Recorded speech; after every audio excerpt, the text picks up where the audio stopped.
Welcome to Samba Samba. Enjoy the video. You begin by preserving data and gathering evidence. Make a backup or a system restore point now so you can revert if needed. Open an elevated command prompt and run sfc/scano to scan protected system files. This finds corruptions and attempts repairs. While it runs, open Event Viewer and inspect application/system logs and the CBS. Log to note error codes and times. This helps you understand the root cause and decide whether DISM or manual replacement is required next. Once SFC reports issues it couldn't fix, run dism/online/cleanupimage/restore health to repair the component store.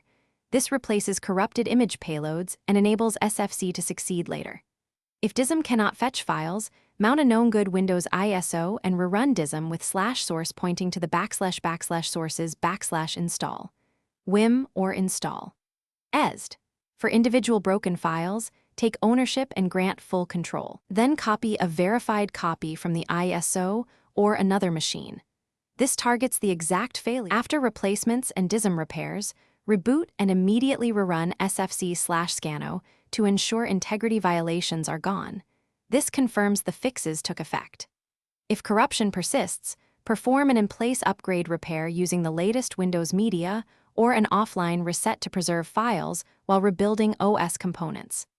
Make sure to keep CBS and DISM logs for troubleshooting if things go wrong. Restore your backup or test the same steps on a non-production profile first so you can reproduce and escalate with clear evidence.